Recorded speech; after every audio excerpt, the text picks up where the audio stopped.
Hello कक्षा 8 के बच्चों। आज हम पढ़ेंगे विज्ञान का पहला पाठ। ठीक है। इसमें दो बच्चों के नाम हैं। एक बच्ची है जिसका नाम पहेली और एक बच्चा है जिसका नाम बूझो। तो उनके माध्यम से इस पाठ को समझाया गया है। तो चलिए शुरू करते हैं। पाठ का नाम है फसल उत्पादन एवं प्रबंध। मतलब फसल को कैसे उत्पादित किया जाता है, अनाज को कैसे उत्पादन किया जाता है और उसको ठीक से कैसे उसका रखरखाव किया जाता है। तो ये सब कुछ इसमें समझाया गया है। तो चलिए शुरू करते हैं। पहला पाठ। ग्रीष्म ग्रीष्म अवकाश में मतलब गर्मी की छुट्टियों में पहेली एवं बूझो अपने चाचा के घर गए। उनके चाचा एक किसान हैं। एक दिन उन्होंने खेत में कुछ औजार देखे, जैसे कि खुरपी, दराती, बेलचा, हल इत्यादि। अब देखो, यहाँ पर जो बूझो है वो पूछ रहा है, देखो मैं जानना चाहता हूँ कि हम इन औजारों का उपयोग कहाँ करते हैं। ठीक है। तो अब इस चैप्टर स्टार्ट होता है। आप पढ़ चुके हैं सभी सजीवों को भोजन की आवश्यकता होती है। पौधे अपना भोजन स्वयं बना सकते हैं। क्या आपको याद है कि हरे पौधे अपना भोजन किस प्रकार संश्लेषित करते हैं? मनुष्य सभी जंतु भोजन बनाने में असमर्थ है। मनुष्य सहित सभी जंतु भोजन बनाने में असमर्थ है। तो जंतुओं के भोजन का स्रोत क्या है? परंतु हम भोजन ग्रहण ही क्यों करते हैं? हमें भोजन की आवश्यकता ही क्यों है?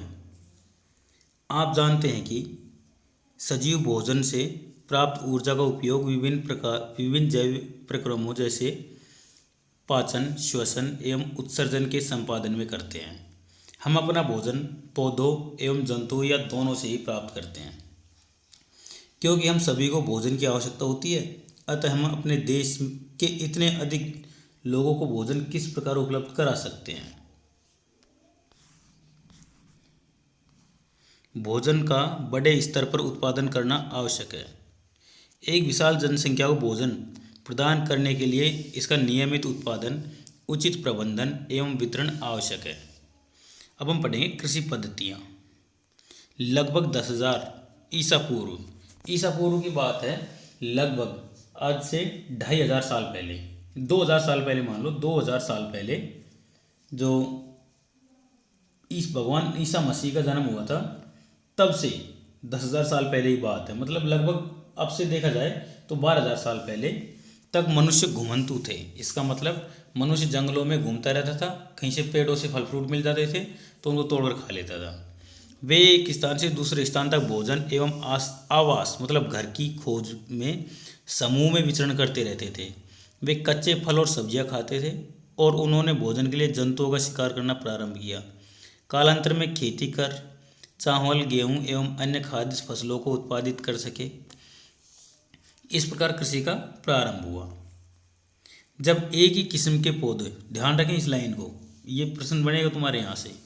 जब एक ही किस्म के पौधे किसी स्थान पर बड़े पैमाने पर उगाए जाते हैं तो इसे फसल कहते हैं। जब एक ही किस्म के पौधे किसी स्थान पर बड़े पैमाने पर उगाए जाते हैं तो इसे फसल कहते हैं। उदाहरण के लिए गेहूं की फसल का अर्थ है कि खेत में उगाए जाने वाले सभी पौधे गेहूं के हैं। आप जानते हैं कि फसलें विभिन्न प्रकार की होती हैं, जैसे कि अन्न, सब्जियां एवं फल। जिस मौसम में यह पौधे उगाए जाते हैं उसके आधार पर हम पौधों का वर्गीकरण कर सकते हैं। भारत एक विशाल देश है जहाँ ताप, आर्द्रता और वर्षा जैसी जलवायवीय परिस्थितियाँ एक क्षेत्र से दूसरे क्षेत्र में भिन्न हैं। अतः देश के विभिन्न भागों में विविध प्रकार की फसलें उगाई जाती हैं। इस विविधता के बावजूद मोटे तौर पर फसलों को दो वर्गों में बांटा जा सकता है। वे इस प्रकार हैं। पहली फसल है खरीफ की फसल। वह फसल जिन्हें वर्षा ऋतु में बोया जाता है खरीफ की फसल कहलाती है। भारत में वर्षा ऋतु सामान्यतः जून से सितंबर तक होती है। धान, मक्का, सोयाबीन, मूंगफली, कपास, बाजरा इत्यादि खरीफ की फसलें हैं। अब दूसरा रबी फसल। शीत ऋतु अक्टूबर से मार्च तक में उगाई जाने वाली फसलें रबी फसल कहलाती हैं। गेहूँ, चना, मटर, सरसों आदि अलसी रबी की फसलें इसका उदाहरण हैं। इसके अलावा कई स्थानों पर दालें और सब्जियां ग्रीष्म ऋतु में उगाई जाती हैं। आधारित फसल पद्धतियाँ। धान की शीत ऋतु में धान को शीत ऋतु में क्यों नहीं उगाया जा सकता? धान को बहुत अधिक पानी की आवश्यकता होती है, अतः इसे केवल वर्षा ऋतु में ही उगाया जाता है। फसल उगाने के लिए किसान को अनेक क्रियाकलाप सामयिक अवधि में करने पड़ते हैं। आप देखेंगे कि क्रियाकलाप उसी प्रकार के हैं जिनका उपयोग माली अथवा आप सजावटी पौधे उगाने के लिए करते हैं। ये क्रियाकलाप अथवा कार्य कृषि पद्धतियाँ जो आगे दिए गए हैं। सबसे पहले मिट्टी तैयार करना, फिर बुआई करना, फिर खाद एवं उर्वरक देना, फिर सिंचाई, उसके बाद में खरपतवार से सुरक्षा, फिर कटाई और फिर भंडारण। तो सबसे पहले मिट्टी तैयार करना। फसल उगाने से पहले मिट्टी तैयार करना प्रथम चरण है। मिट्टी को पलटना तथा इसे पोला बनाना कृषि का अत्यंत महत्वपूर्ण कार्य है। इसमें जड़ें भूमि में गहराई तक जा सकती हैं। पोली मिट्टी में गहराई में धसी जड़ें भी सरलता से शोषण कर सकती हैं। पोली मिट्टी किस प्रकार पौधों की जड़ों को सरलता से शोषण करने में सहायक होती है, ये हम जानेंगे इसमें। पोली मिट्टी में रहने वाले केंचुओं एवं सूक्ष्म जीवों की वृद्धि करने में सहायता करती है। यह जीव किसानों के मित्र हैं क्योंकि यह मिट्टी को पलट कर पोला करते हैं तथा ह्यूमस बनाते हैं।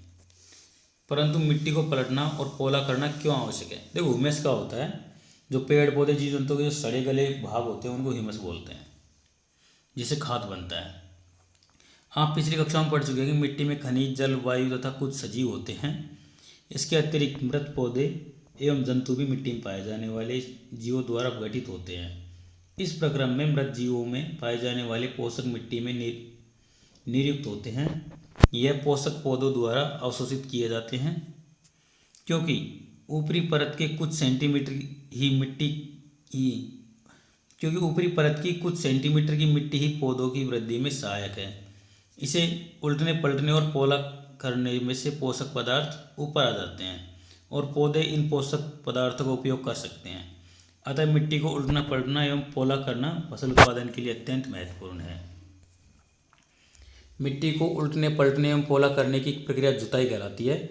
इसे हल चलाकर करते हैं। हल लकड़ी अथवा लोहे के बने होते हैं। यदि मिट्टी अत्यंत सूखी है तो जुताई से पहले इसे पानी देने की आवश्यकता भी पड़ सकती है। जोते हुए खेत में मिट्टी के बड़े बड़े ढेले भी हो सकते हैं। इन्हें एक पाटल की सहायता से तोड़ना आवश्यक है। बुआई एवं सिंचाई के लिए खेत को समतल करना आवश्यक है। यह कार्य पाटल द्वारा किया जाता है। कभी कभी जुताई से पहले खाद दी जाती है। इसमें जुताई के समय खाद मिट्टी में भली भांति मिल जाती है। बुआई से पहले खेत में पानी दिया जाता है। दूसरा, कृषि औजार। अच्छी उपज के लिए बुआई से पहले मिट्टी को भुरभुरा करना आवश्यक है।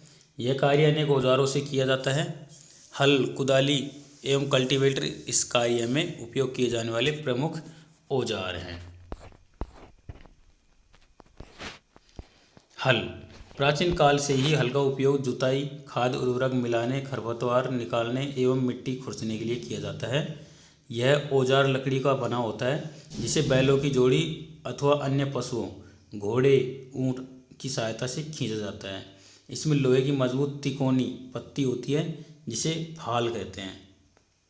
हल का मुख्य भाग लंबी लकड़ी का बना होता है जिसे हल शैफ्ट कहते हैं। इसके एक सिरे पर हैंडल होता है तथा दूसरा सिरा जोत के डंडे से जुड़ा होता है जिसे बैलों की गर्दन के ऊपर रखा जाता है। एक जोड़ी बैल एवं एक आदमी इसे सरलता से चला सकता है। आजकल लोहे के हल तेजी से देसी लकड़ी के हल की जगह ले रहे हैं। कुदाली। यह एक सरल औजार है जिसका उपयोग खरपतवार निकालने एवं मिट्टी को पोला करने के लिए किया जाता है। इसमें लकड़ी अथवा लोहे की छड़ होती है जिसके एक सिरे पर लोहे की चौड़ी और मुड़ी प्लेट लगी होती है जो ब्लेड की तरह कार्य करती है। इसका दूसरा सिरा पशु द्वारा खींचा जाता है। कल्टीवेटर। आजकल जुताई ट्रैक्टर द्वारा संचालित कल्टीवेटर से की जाती है। कल्टीवेटर के उपयोग से श्रम एवं समय दोनों की बचत होती है। नेक्स्ट है बुआई। बुआई फसल उत्पादन का सबसे महत्वपूर्ण चरण है। बोने से पहले अच्छी गुणवत्ता वाले साफ एवं स्वस्थ बीजों का चयन किया जाता है। किसान अधिक उपज देने वाले बीजों को प्राथमिकता देता है। तो बीजों का चयन। एक दिन मैंने अपनी माँ को देखा कि माँ चने के कुछ बीज एक बर्तन में रखकर उसमें कुछ पानी डाल रही है। कुछ मिनट पश्चात कुछ बीज पानी के ऊपर तैरने लगे। मुझे आश्चर्य हुआ कि कुछ बीज पानी के ऊपर क्यों तैरने लगे।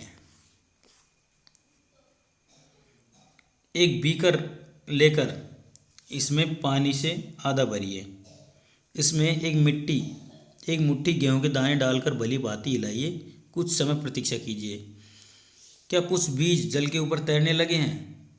जो बीज पानी के में बैठ जाते हैं वे हल्के हैं या भारी हैं। क्षतिग्रस्त बीज खोखले हो जाते हैं और इस कारण हल्के होते हैं, अतः यह जल पर तैरने लगते हैं।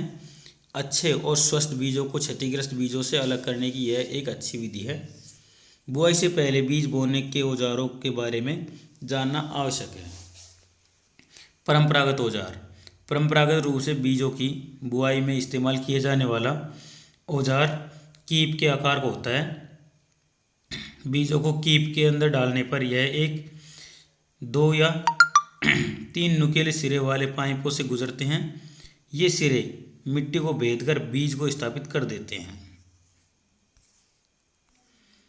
पौधे को सूर्य का प्रकाश सीड ड्रिल। आजकल बुआई के लिए ट्रैक्टर द्वारा संचालित सीड ड्रिल का उपयोग होता है। इसके द्वारा बीजों में समान दूरी एवं गहराई बनी रहती है। यह सुनिश्चित करता है कि बुआई के बाद बीज मिट्टी द्वारा ढक जाएं। इससे बीजों को पक्षियों द्वारा खाए जाने से रोका जा सकता है। सीड ड्रिल द्वारा बुआई करने के समय एवं श्रम दोनों की बचत होती है। मेरे विद्यालय के समीप एक पौधशाला है, नर्सरी है। मैंने देखा कि पौधे छोटे छोटे थैलों में रखे हैं। वे इस प्रकार क्यों रखे गए हैं? तो देखो, ये तो इसका प्रश्न है एक बच्चे का कि वो इस तरह क्यों रखे रहते हैं। तो इसका आंसर हमें आगे मिलेगा। धान जैसे कुछ पौधों के बीजों को पहले पौधशाला में उगाया जाता है। पौधे तैयार हो जाने पर उन्हें हाथों द्वारा खेत में रोपित करते हैं। कुछ वनीय पौधों और पुष्पी पौधों भी पौधशाला में उगाए जाते हैं। पौधों को अत्यधिक घने होने से रोकने के लिए बीजों के बीच उचित दूरी होना अत्यंत आवश्यक है। इससे पौधों को सूर्य का प्रकाश, पोषक एवं जल पर्याप्त मात्रा में प्राप्त होता है। अधिक घनेपन को रोकने के लिए कुछ पौधों को निकाल कर हटा दिया जाता है। खाद एवं उर्वरक मिलाना। वे पदार्थ जिन्हें मिट्टी में पोषक स्तर बनाए रखने के लिए मिलाया जाता है उन्हें खाद एवं उर्वरक कहते हैं। मैंने खेत में उगने वाली स्वस्थ फसली पौधों को देखा, जबकि पास के खेत में पौधे कमज़ोर थे। कुछ पौधे अन्य पौधों की तुलना में ज़्यादा अच्छी तरह से क्यों उगते हैं? मिट्टी फसल को खनिज पदार्थ प्रदान करती है। यह पोषक पौधों की वृद्धि के लिए आवश्यक है। कुछ क्षेत्रों में किसान खेत में एक के बाद दूसरी फसल उगाता रहता है। खेत कभी भी खाली नहीं छोड़े जाते। कल्पना कीजिए पोषकों का क्या होता है। फसलों के लगातार उगाने से मिट्टी में कुछ पोषक तत्वों की कमी हो जाती है। इस क्षति को पूरा करने हेतु किसान खेतों में खाद देते हैं। यह प्रक्रम खाद देना कहलाता है। अपर्याप्त खाद देने से पौधे कमज़ोर हो जाते हैं। खाद एक कार्बनिक या जैविक पदार्थ है जो कि पौधों या जंतु अपशिष्ट से प्राप्त होता है। किसान पादप एवं जंतु अपशिष्टों को एक गड्ढे में डालते हैं तथा इसका अपघटन होने के लिए खुले में छोड़ देते हैं। अपघटन कुछ सूक्ष्म जीवों द्वारा होता है। अपघटित पदार्थ खाद के रूप में उपयोग किया जाता है। आप कक्षा 6 में वर्मी कंपोस्टिंग एवं केंचुए द्वारा खाद तैयार करने के विषय में पढ़ चुके हैं।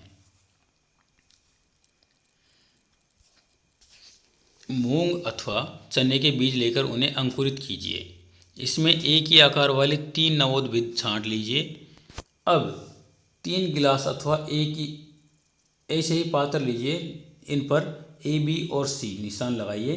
गिलास ए में थोड़ी सी मिट्टी लेकर इसमें थोड़ी सी गोबर की खाद मिलाइए। गिलास बी में समान मात्रा में मिट्टी लेकर उसमें थोड़ा सा यूरिया मिलाइए। गिलास सी में कुछ मिट्टी लीजिए बिना कुछ मिलाए। अब इसमें पानी की समान मात्रा डालकर सुरक्षित स्थान पर रख दीजिए। प्रतिदिन पानी देते रहें। 7 से 10 दिन बाद उनकी वृद्धि को नोट कीजिए। क्या तीनों गिलासों के पौधों में वृद्धि की गति एक समान है? किस गिलास में पौधे की गति बेहतर है? किस गिलास के पौधे में वृद्धि सबसे अधिक है? उर्वरक रासायनिक पदार्थ है जो विशेष पोषकों से समृद्ध होते हैं। वे खाद से कैसे भिन्न हैं? उर्वरक का उत्पादन फैक्ट्रियों में किया जाता है। उर्वरक के कुछ उदाहरण हैं urea, ammonium sulphate, super phosphate, potash, NPK, nitrogen, phosphorus, potassium. इनके उपयोग से किसान को गेहूं, धान तथा मक्का जैसी फसलों की अच्छी उपज प्राप्त करने में सहायता मिलती है, परंतु उर्वरकों के अत्यधिक उपयोग से मिट्टी की उर्वरता में कमी आई है। यह जल प्रदूषण का भी स्रोत बन गए हैं। अतः मिट्टी की उर्वरता बनाए रखने के लिए हमें उर्वरकों के स्थान पर जैविक खाद का उपयोग करना चाहिए, अथवा 2 फसलों के बीच में खेत को कुछ समय के लिए बिना कुछ उगाए छोड़ देना चाहिए। खाद के उपयोग से मिट्टी के गठन एवं जल अवशोषण क्षमता में भी वृद्धि होती है। इससे मिट्टी में सभी पोषकों की प्रतिपूर्ति हो जाती है। मिट्टी में पोषकों की प्रतिपूर्ति एक अन्य तरीका है फसल चक्रण। यह एक फसल के बाद खेत में दूसरी किस्म की फसल एकांतर क्रम में उगाकर प्राप्त किया जा सकता है। पहले उत्तर भारत में किसान फलीदार चारा एक ऋतु में उगाते थे तथा गेहूँ दूसरे ऋतु में। इससे मिट्टी में नाइट्रोजन का पूर्ण होता रहता है। किसानों की इस पद्धति को अपनाने के लिए प्रोत्साहित किया गया है। पिछली कक्षाओं में हम राइजोबियम बैक्टीरिया के विषय में पढ़ चुके हैं। यह फलीदार लेग्यूमिनस पौधों की जड़ों की ग्रंथिकाओं में पाए जाते हैं और वायुमंडलीय नाइट्रोजन का स्थिरीकरण करते हैं। खाद एवं उर्वरक में अंतर। सबसे पहले उर्वरक एक मानव निर्मित लवण है, जबकि खाद एक प्राकृतिक पदार्थ है जो गोबर व अन्य पौधों के अवशेष से विघटन से प्राप्त होता है। मतलब गोबर वगैरह सड़ जाता है, उससे तैयार होता है खाद।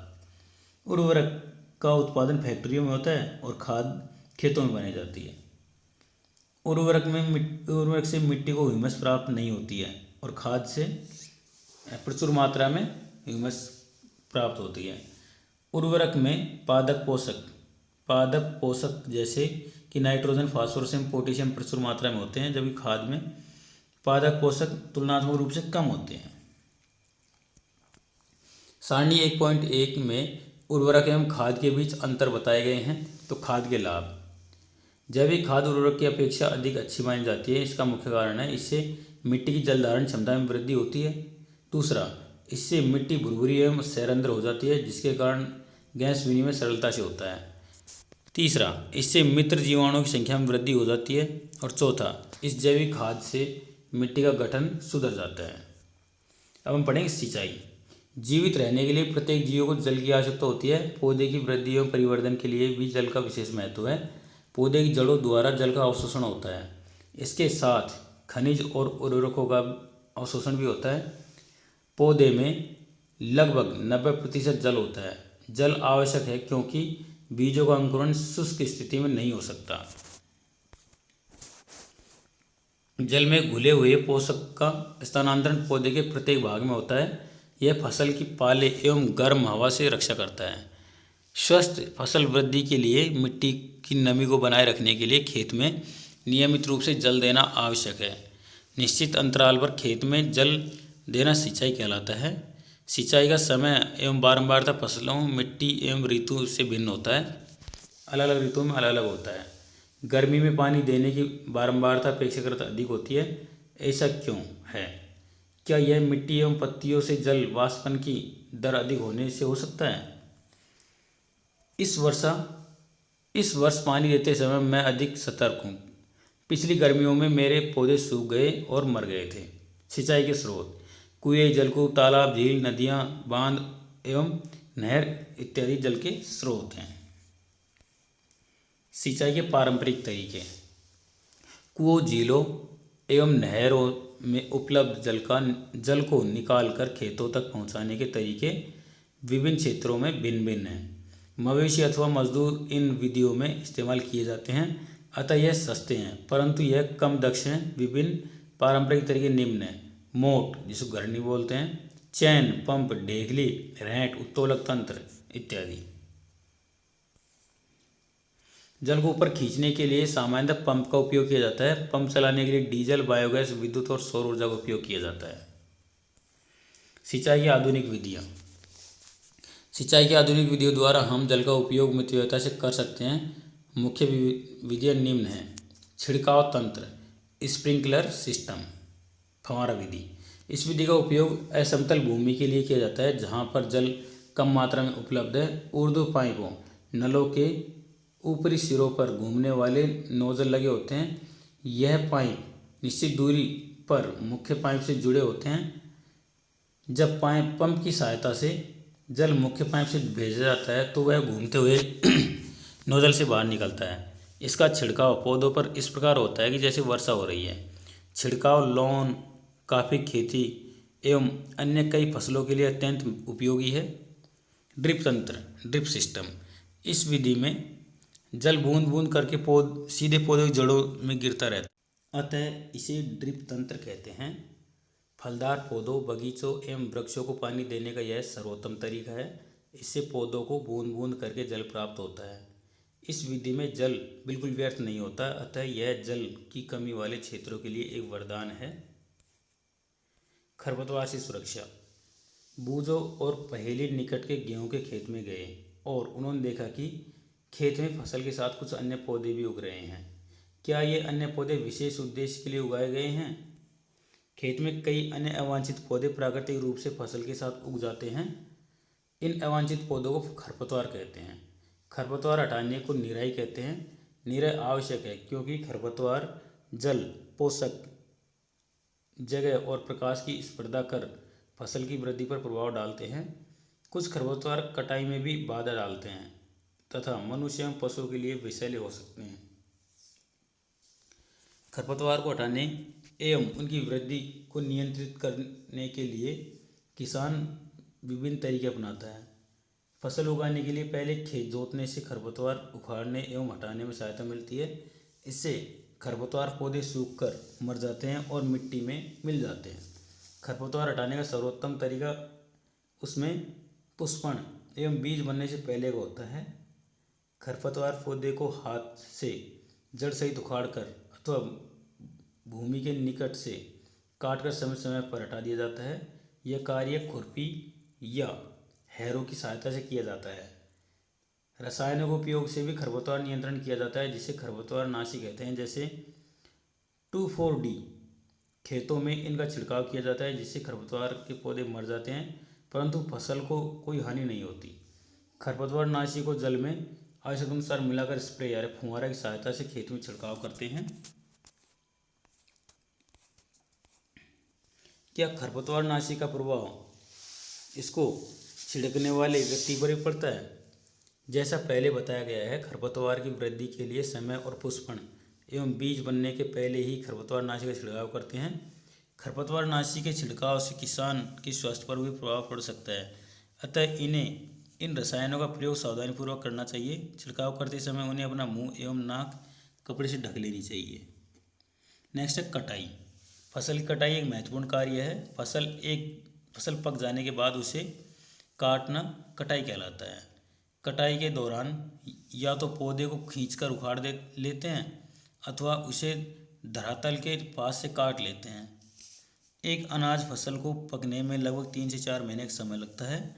हमारे देश में दराती की सहायता से हाथ द्वारा कटाई की जाती है अथवा एक मशीन का उपयोग किया जाता है जिसे हार्वेस्टर कहते हैं। काटी गई फसल से बीजों, दानों को भूसे से अलग करना होता है, जिसे थ्रेशिंग कहते हैं। यह कार्य कंबाइन मशीन द्वारा किया जाता है। चित्र 1.8 जो दिख रहा है इसमें, जो वास्तव में हार्वेस्टर और थ्रेशर का संयुक्त रूप है। छोटे खेत वाले किसान अनाज के दानों को फटक कर या विनोइंग द्वारा अलग करते हैं। आप इसके विषय में कक्षा 6 में पढ़ चुके हैं। अब देखिए, कटाई बाद कभी कभी तने के टुकड़े खेत में ही रह जाते हैं, जिन्हें किसान जला देते हैं। पहले इन टुकड़ों खेतों में जलाने के कारण चिंतित है। वह जानते हैं कि इससे प्रदूषण होता है। इससे खेत में खड़ी फसल में भी आग लगने का खतरा होता है।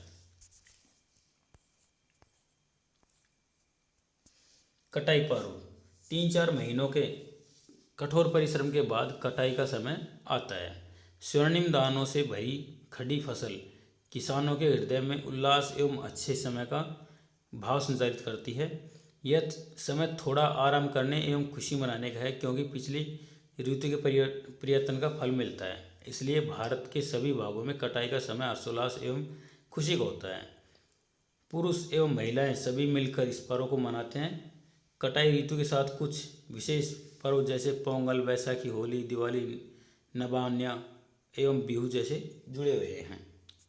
भंडारण।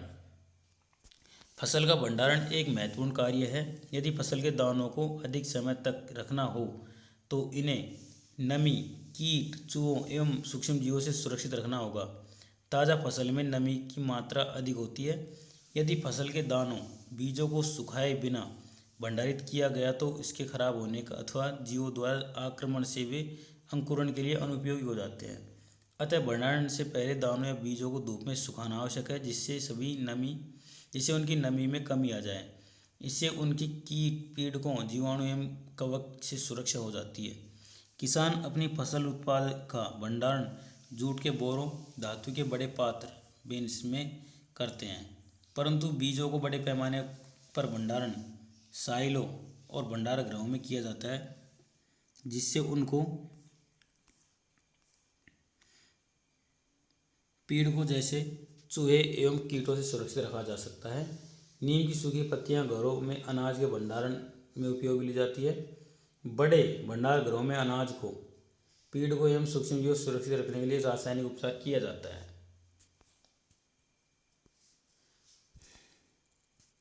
जंतुओं से भोजन। देखो, दूध हमें गाय, भैंस, बकरी, ऊँटनी से मिलता है और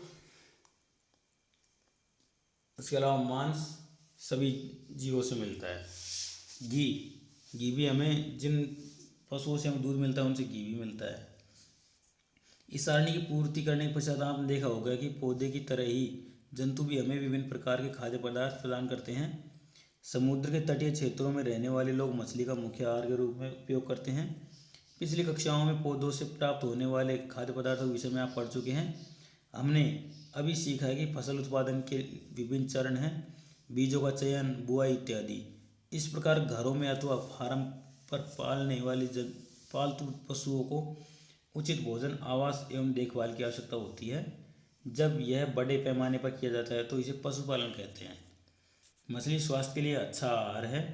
हमें मछली से कोड लीवर तेल मिलता है, जिसमें विटामिन डी अधिक मात्रा में पाया जाता है। तो आपने क्या सीखा उसके बारे में एक बार दोबारा से पढ़ेंगे। अपनी बढ़ती हुई जनसंख्या को भोजन प्रदान करने के लिए हमें विशिष्ट कृषि पद्धतियों को अपनाना होता है।